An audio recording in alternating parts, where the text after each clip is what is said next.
If you are someone who is planning to build iOS application and want to implement haptic feedback, then this video is for you, because today I will be showing you how to integrate haptic feedback while displaying a text view. You must have seen this effect when you are using ChatGPT and it produces the response, and it gives some haptic feedback and haptic response while producing the result. So we will be just simulating that type of effect here, and I will be using my application. So I will be using iPhone mirroring to show you the application to understand how the view I have designed, and after that I will explain the code. So you can see this is the application which I have in my vicinity, and right now it is in dark mode, so I will just do it in the light mode. And for this code I have also explained in my previous series. So you can see this type effect, this was the main reason I have used, and here I have used the typewriter effect. So let me just open Xcode for you to explain you the code. So let me just close this iPhone mirroring, and this is the project which I'm working right now. So let me just go to code widget and I will show you the response. And you can see this is the thing.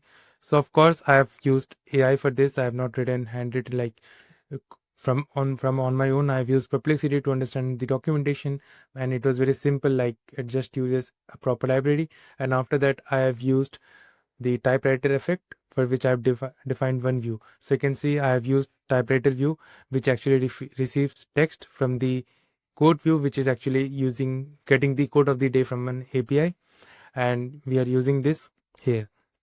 So you can see we are deciding the typing speed, the haptic style. So haptic style can be light, medium, heavy. Yep, light, medium, heavy, and right now we are using light. If you want a good haptic feedback, you can choose medium and heavy as well. So should haptic, like this is just a normal variable.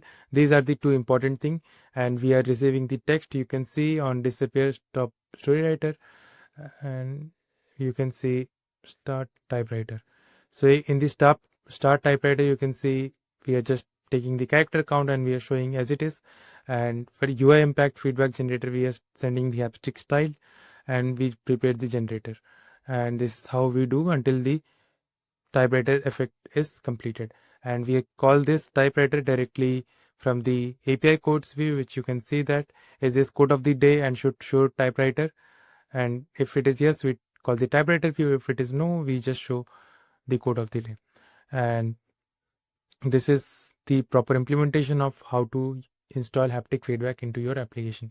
And this was the video. Tomorrow most probably I will be working on something called biometric authentication. So if you are building something which requires payments, or if you are building something which requires security and require inbuilt like maybe biometric, then how to implement that I will research and I will implement and I will produce that code. So for today's implementation, you will get the GitHub repository directly in the description, in which you need to find these two files and you will understand how this haptic feedback actually works. So till then, take care and bye, and I will see you in the next video.